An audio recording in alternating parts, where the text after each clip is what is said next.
medidas. Un concepto que tienes que tener claro y que es básico en cuanto a medidas son las dos clases de medidas o tipos de medidas que podemos tener, ¿vale? Podemos tener una medida que se llama directa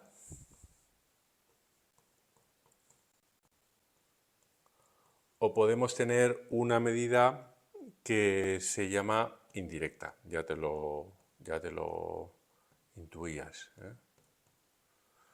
¿De acuerdo? ¿Qué significa directa e indirecta? Bueno, pues muy fácil. En la directa vamos a utilizar siempre un instrumento de medida.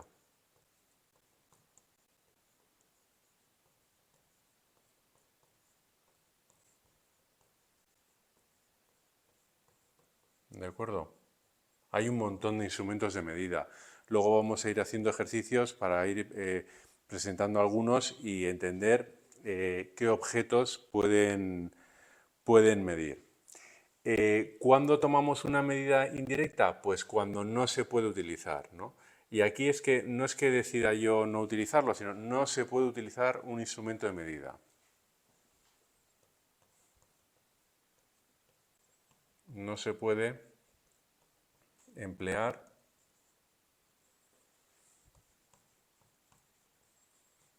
un instrumento de medida.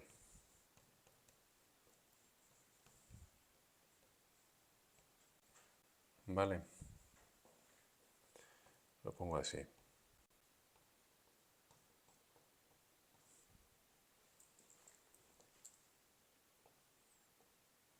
¿De acuerdo?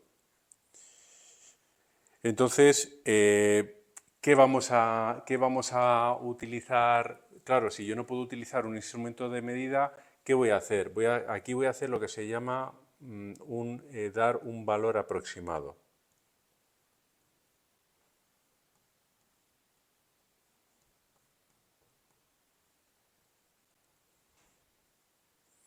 Si yo estoy en una situación en la que no puedo utilizar un instrumento de medida, por el motivo que sea, pues yo puedo hacer una aproximación. Es decir, bueno, pues una distancia, por ejemplo.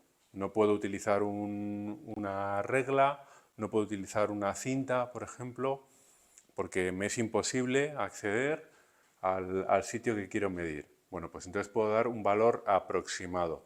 Entonces, ¿qué sucede? Que aquí se comete un error.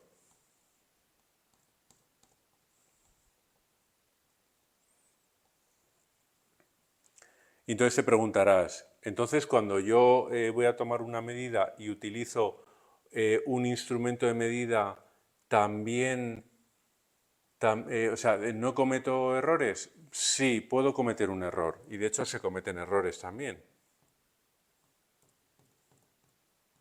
¿Por qué? Porque el propio instrumento, pues igual ya contiene un error, o porque yo, aunque el instrumento de medida esté bien diseñado, cometo un error al utilizarlo. O sea, es decir, aquí hay un error en el propio instrumento,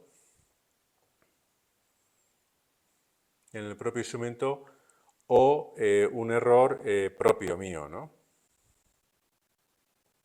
De uso, en el uso, ¿de acuerdo?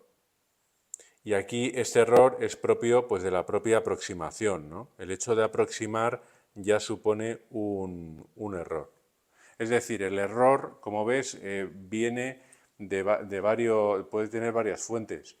O por el propio instrumento que no es perfecto, o aun siendo un instrumento muy preciso, cometo un error en su uso, o porque no puedo utilizar un instrumento, entonces yo le doy un valor aproximado a esa magnitud que quiero medir. Ese sería el caso de una medida indirecta.